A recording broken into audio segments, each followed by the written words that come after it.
일본은 40년 동안 장담했습니다. 한국은 탄소 섬유를 절대 만들 수 없다고요. 사고 싶어도 살 수 없는 독점 구조를 유지하며 말이죠. 2019년 7월 일본의 수출 규제는 한국 산업계에 뼈아픈 교훈을 남겼습니다. 돈으로도 풀 수 없는 게임이 존재한다는 사실을요. 미사일, 로켓, 수소차의 공통점은 뭘까요? 가벼우면서도 단 한 번의 실패도 허용하지 않는 극한의 강도가 필요하다는 겁니다. 2022년 10월 효성이 인장 강도 64 기가파스칼급 초고강도 탄소섬유 개발에 성공하며 일본의 호언 장담을 정면으로 반박했습니다. 그리고 2025년 12월 27일 누리호의 성공적인 발사가 그 기술력을 증명했죠. 탄소섬유는 강도에 따라 등급이 나뉩니다. 숫자가 높아질수록 용도가 스포츠 레저에서 최첨단 우주 산업으로 진화하죠. T300급은 골프채나 낚싯대처럼 가벼움이 중요한 스포츠 용품에 주로 쓰입니다. 강도는 상대적으로 낮지만 일상생활에는 충분하거든요. T700급은 한 단계 위입니다. 수소차 탱크나 건축 보강재 등 강한 압력을 견뎌야 하는 일반 산업 분야에서 핵심 소재로 활용되죠. 중국도 이 등급까지는 만들 수 있습니다. 그런데 T1000급은 완전히 다른 세계입니다. 철보다 10배 이상 강하면서 무게는 4분의 1에 불과하거든요. 실패가 곧 재앙인 우주 발사체와 인공위성의 필수 소재입니다. 보잉 787 드림라이너를 아시나요? 동체의 50%가 탄소 복합재로 이루어져 있습니다. 그만큼 T1000급은 현대 항공우주공학의 기초인 겁니다. 왜 이렇게 차이가 날까요? 로켓이 대기권을 뚫고 나갈 때 받는 극한의 압력과 진동, 2000도가 넘는 열, 이 모든 걸 견뎌내려면 최상위 등급이 절대적으로 필요합니다. 0.1%의 오차도 용납되지 않는 분야에서 T1000급은 선택이 아닌 생존의 문제인 거죠. 이 등급을 자체 생산하는 능력이 곧 국가 경쟁력을 결정합니다. 일본 도레이는 1971년 세계 최초로 탄소섬유를 상업화한 이후 50년 가까이 글로벌 시장을 완벽히 장악했습니다. 그들의 전략은 교묘했죠. 10년마다 등급을 한 단계씩 올리며 경쟁자들이 따라오지 못하도록 기술 격차를 유지한 겁니다. 경쟁자들이 겨우 T700을 마스터할 때 도레이는 이미 T1000을 양산하고 있었거든요. 시장 지배력은 압도적이었습니다. 보잉과 10년간 단독 공급 계약을 맺는 등 항공 우주 시장을 사실상 독점했죠. 에어버스, 로키드 마틴 같은 글로벌 방산 기업들도 도레이의 소재 없이는 최신 무기를 만들 수 없었습니다. 그런데 여기서 더 큰 문제가 있습니다. 항공기 소재 인증은 수만 번의 테스트를 거쳐 최소 5년에서 10년이 소요됩니다. 영하 60도에서 영상 200도까지의 극한 환경에서 내구성을 반복적으로 증명해야 하거든요. 일단 채택된 소재를 바꾸기는 거의 불가능합니다. 항공사 입장에서는 검증된 소재를 계속 쓰는 게 가장 안전하니까요. 새로운 소재로 바꾸는 순간 다시 처음부터 인증을 받아야 하는데 그 비용과 시간을 감수할 이유가 없는 겁니다. 기술력뿐만 아니라 오랜 시간 쌓아온 신뢰와 레퍼런스가 도레이를 무너뜨릴 수 없는 벽으로 만들었습니다. 이러한 독점 구조는 일본이 탄소섬유 공급망을 정치적, 전략적 무기로 활용할 수 있는 토대가 되었죠. 고성능 탄소섬유는 단순한 산업 소재가 아닙니다. 미사일 동체를 가볍게 만들어 사거리를 늘릴 수 있기 때문에 국제적인 전략 물자로 분류되죠. MTCR, 미사일 기술 통제 체제가 바로 이것을 규제합니다. 사거리 300km 이상 미사일 관련 기술인 고강도 탄소섬유는 수출이 엄격히 통제되거든요. 핵무기 확산을 막기 위해 만들어진 이 규약은 강력합니다. 과거 한국은 일본에서 소재를 살 때마다 굴욕적인 절차를 거쳐야 했습니다. 사용 목적이 뭔지, 어떤 무기 체계에 쓸 건지, 미사일 사거리는 얼마인지, 몇 대를 만들 건지, 국가 기밀에 해당하는 정보를 낱낱이 보고해야 했던 겁니다. 마치 감시받는 느낌이었죠. 공급국인 일본이 판매를 거부할 경우 어떻게 될까요? 한국의 첨단 무기 생산과 우주 개발이 즉각 중단되는 겁니다. 보이지 않는 족쇄가 채워져 있었던 거죠. 2019년 수출 규제 사태가 터졌을 때 한국 산업계는 공포에 빠졌습니다. 반도체 소재만이 아니었거든요. 탄소 섬유까지 막히면 방위 산업 전체가 멈춘다는 위기감이었습니다. 한국 정부와 기업은 이 순간 깨달았습니다. 사고 싶어도 못 사는 구조를 깨지 않으면 진정한 독립은 없다는 사실을요. 그래서 배수진을 쳤습니다. 직접 개발이라는 험난한 길로 말이죠. 탄소 섬유의 출발점은 PAN 섬유입니다. 폴리아크릴로니트릴이라는 원료인데 분자 구조가 아주 미세하게 불균일해도 탄소화 과정에서 치명적인 결함이 발생합니다. 순도 99.99% 이상을 요구하는 이유죠. 여기서부터 지옥 같은 열 처리가 시작됩니다. 1000도 이상의 극한 고온 공정에서 온도가 단 5도만 달라져도 최종 결과물의 강도가 크게 요동칩니다. 200도에서 시작해 단계적으로 2000도까지 올리는 과정에서 수소와 질소를 날려보내며 순수한 탄소만 남기는 건데 이게 매뉴얼로 배울 수 있는 게 아니었습니다. 도레이가 가진 50년의 데이터와 공정 감각은 장비를 사온다고 해서 따라올 수 있는 영역이 아니었던 겁니다. 같은 장비를 써도 결과가 다르게 나오는 이유죠. 효성은 화학 섬유 분야에서 40년 경험을 가지고 있었습니다. 그런데도 고전했습니다. 상온 공정과 다른 탄소 섬유의 고온 공정 적응에 큰 어려움을 겪었거든요. 초기 공정 불량률이 30%에 달했습니다. 배치 10개를 만들면 3개를 버려야 하는 상황이었죠. 수백억 원이 그냥 버려지는 겁니다. 실패의 원인을 알 수 없다는 게 더 큰 고통이었습니다. 온도 때문인지 장력 때문인지 원료 배합 때문인지 명확하지 않았거든요. 그래도 효성은 막대한 비용 손실을 감수하며 연구를 이어갔습니다. 포기하지 않았던 거죠. 효성은 2008년부터 탄소 섬유 개발에 착수했습니다. 2011년 T700급 성공은 시작에 불과했죠. T1000급을 향한 도전은 그때부터 다시 시작된 겁니다. 정부 과제로 참여한 5년간의 연구 기간 동안 박사급 인력을 포함한 50명의 연구진이 투입되었습니다.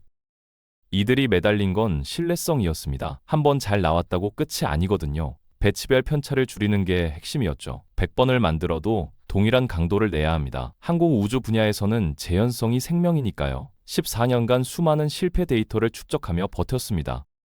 온도를 1도씩 바꿔가며 장력을 0.1%씩 조절하며 원료 배합 비율을 소수점 단위로 수정하며 실험을 반복했죠.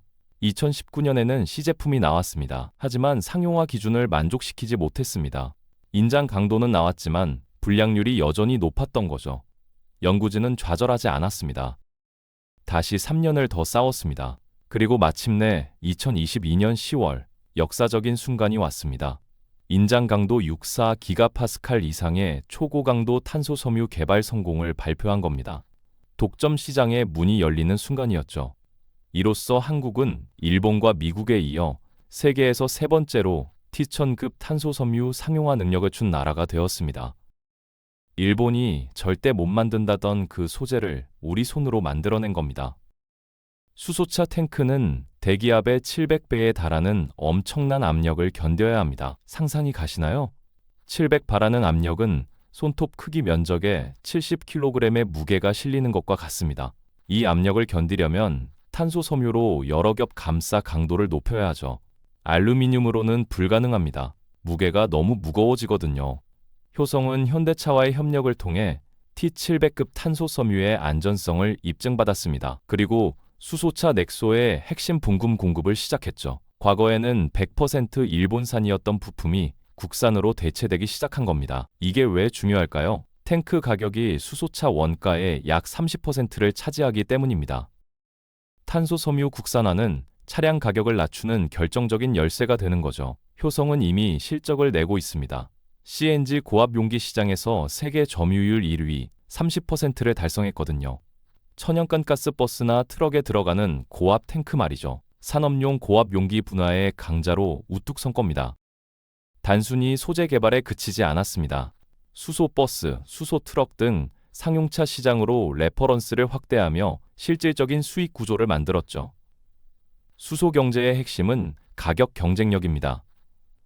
탄소 섬유 가격이 내려가면 수소차 가격도 내려가고 그러면 보급이 늘어나는 선순환이 만들어지는 겁니다. 항공기 제조사인 보잉과 에어버스는 극도로 보수적입니다. 소재를 바꿀 때 수년의 시간과 수만 번의 테스트를 요구하는 인증 체계를 갖고 있거든요. 사람의 생명이 걸린 문제니까요. 도레이가 선점한 항공 인증 시장에 정면으로 맞서는 건 무모한 일이었습니다. 효성은 다른 전략을 택했습니다. 상대적으로 진입이 유연한 틈새 시장을 먼저 공략하기로 한 거죠. 풍력발전 터빈 날개가 대표적입니다. 길이가 80m가 넘는 거대한 날개는 엄청난 양의 탄소 섬유를 필요로 하거든요. 전 세계적으론 탄소 중립 정책이 강화되면서 풍력 발전 시장은 폭발적으로 성장하고 있습니다.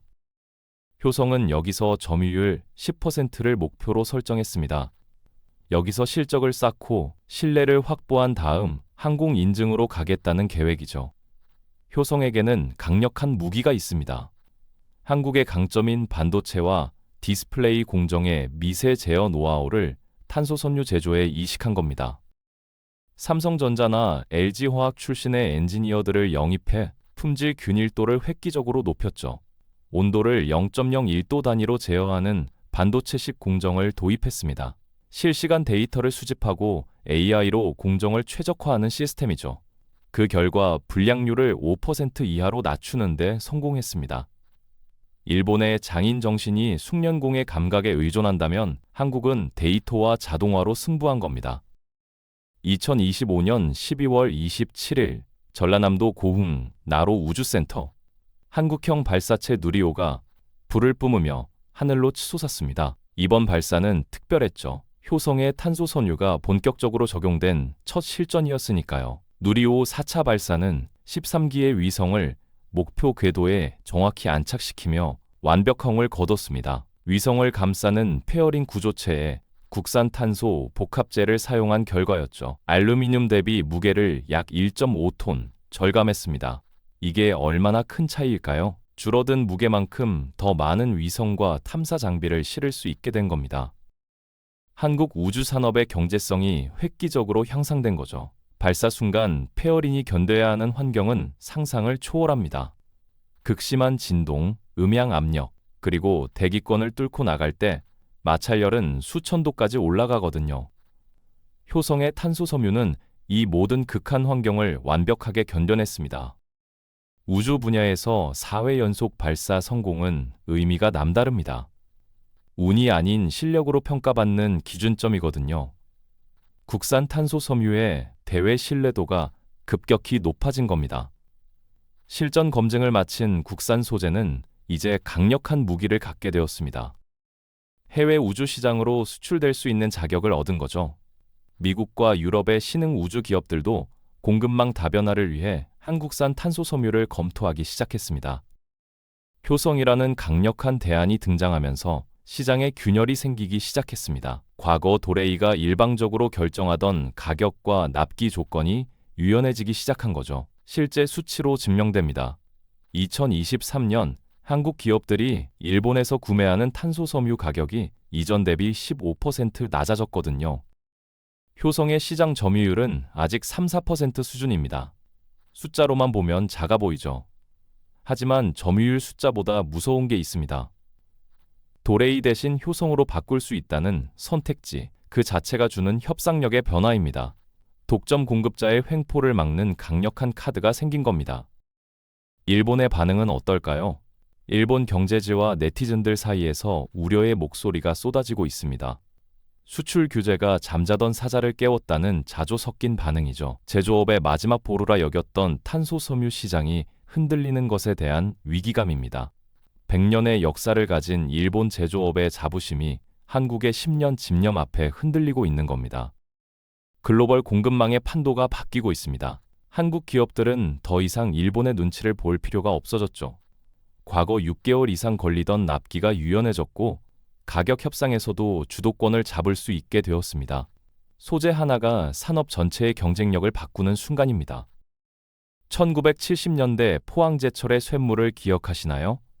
당시 세계는 한국이 철강, 말도 안 된다고 비웃었습니다. 기술도 없고 자본도 없고 경험도 없는 나라가 철강업에 뛰어든다는 게 그들 눈에는 무모해 보였던 거죠. 지금은 어떻습니까? 세계 최고 수준의 철강 강국이 되었습니다. 포항의 쇳물이 한국 산업의 기초가 되었듯 탄소 섬유는 미래 우주, 방산 산업의 새로운 기둥입니다. 정부는 공격적인 목표를 세웠습니다. 2030년까지 탄소 섬유 가격을 킬로그램당 10달러대로 낮추겠다는 거죠. 현재 20달러 수준의 절반입니다. 가격이 절반으로 떨어지면 무슨 일이 벌어질까요?